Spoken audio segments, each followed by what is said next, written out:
Hi, this is Drew with a review of the Kyrie Low 5. The Low series have been more impressive than the original Kyrie main lineup. The Kyrie Low 2 especially had really great low-to-the-ground cushioning with both heel and forefoot zoom air, which is unprecedented for the Kyrie lineup, except for the latest Kyrie Infinity or Kyrie 8 actually had the forefoot and heel zoom. The Kyrie Low 5 is certainly they worked on changing it a little bit and making some improvements compared to the Kylie Low 4s. I personally enjoy the Kyrie Low 4s. I think they're one of the top rated Kyrie Low series. Um, so for a size US 9.5, it weighs about 340 grams, but it feels much lighter than what the digits show, which is always good. First thing that I felt was a bit of an irritant with this shoe is that this little raised heel support area, the padding is decent all around, but there's a little bit of there's very minimal, just barely fabric around on top, and it's very sharp here. Yeah.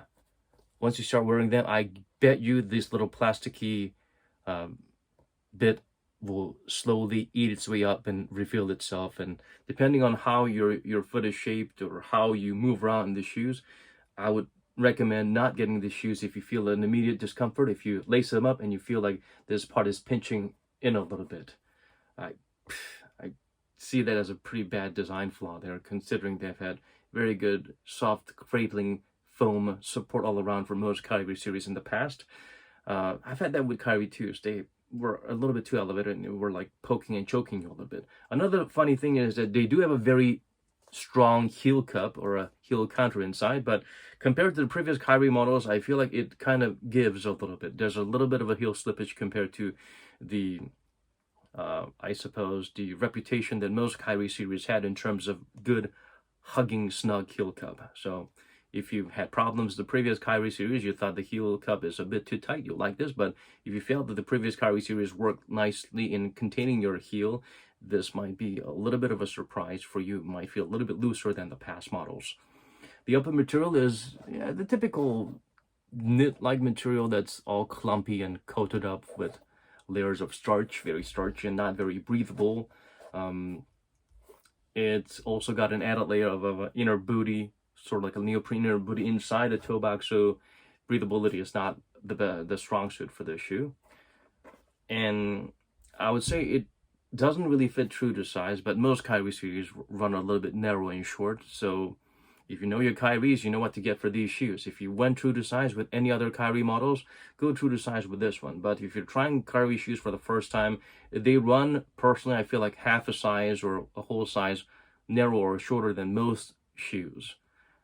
So try it on at stores. If you had previous Kyrie experiences, go with that size you've had in the past.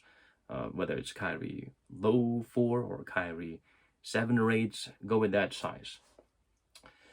And the traction pattern is an interesting blend of elements from the Kyrie 8 and the GT Cut, interestingly. So if you've experienced those shoes, the traction pattern is very good. But if the shoe says XDR, do not be fooled by the nice, cool sounding adjective. In the past, XDR rubber meant they actually did something with the makeup of the chemical compound, the mixture of the rubber, to make it a little bit more durable or solid, or a little bit more, I guess, resistant to abrasion. But nowadays, if you just touch it and you wear this for the first time, you will feel the grip is not as good as what these patterns show, because the XTR these days is more about an extra coating of some sort of a film or some sort of a layer of, I don't know what it is, but the initial layer needs to be broken down a little bit for you to actually feel the true traction of the shoe. That's usually the interpretation I have for you in terms of modern Nike XDRs. You got to wear them out in rougher areas like asphalt a little bit, drag them out a little bit like they do in F1 race cars with the rubber tire threads and whatnot. That's what's necessary these days. I personally do not welcome XDR, the 21st century Nike XDR concept, for that reason. If I'm wrong, please let me know, Nike, because for me personally, the XDR is not the same as it used to be.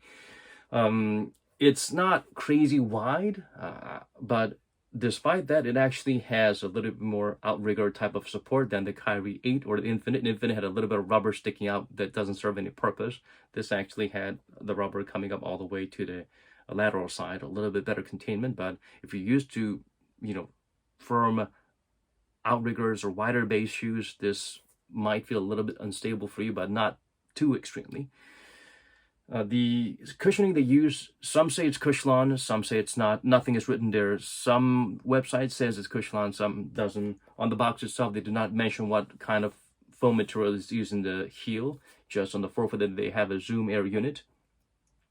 So the heel foam is very soft. So even if it's EV Air injected Phylon or Cushlon, they feel like good quality Cushlon for me. When I tried it on, even without the insoles, the heel actually had a little bit more elevation and cushioning and step in comfort and shock absorption than the embarrassingly thin Zoom Air on the heel of the Kyrie 8, which you can barely feel. You're just basically tapping the floor and feels like a thin layer of foam is separating you from the floor. Shock absorption, stepping comfort, everything was not as good as what a Zoom Air unit on the heel should have provided. I guess the same can be said for Kyrie series in the past, like the Kyrie 2, 3s, and 4s, where they had heel zoom unit, but you don't really feel it. Yeah. So compared to that, this is a better setup than such setups. The heel feels like there's a good amount of foam that's soft, stepping comfort, shock absorption, cushioning, it's all there. But of course, durability would be an issue because foam cushioning, they bottom out faster than having any type of Zoom Air or Air unit installed in the middle of the midsole or the foam. The forefoot is very, very low to the ground, but you can actually feel the Zoom Air. The Zoom Air feels kind of cheap. It's not turbo, it's not thick, it's just like minimal Zoom Air. Like the kind of Zoom Air you felt on the Kyrie ones, but better than the Kyrie ones, because the Kyrie ones, you don't feel anything. You just know the Zoom Air is there. You understand the Zoom Air is there once it pops, when it's gone. The Kyrie 4s, they did not mention that they have a Zoom Air on the forefoot, but a reviewer in Korea called Foremost, who does a lot of dissection, he was the first in the world to reveal that even earlier than freaking Nike, they didn't mention they had a Zoom Air on the forefoot. At least not on the official websites. So Zoom Air was on the forefoot, but you don't really feel it as much. Here, you do feel the Zoom Air, and it's lower to the ground. The Kyrie Low 4s, they were well cushioned because of the Cushlon. You can feel all around, but they feel a little bit less low to the ground than the usual Kyrie models in the past.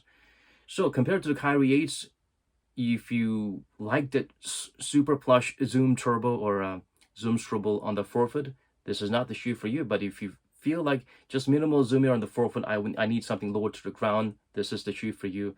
If heel cushioning is a little bit more important to you, then definitely this is the shoe for you. If heel cushioning is non-existent, heel cushioning works just nice for you, like the Kyrie 5, 6, and 7, which has nothing on the heel but just ample cushioning on the forefoot.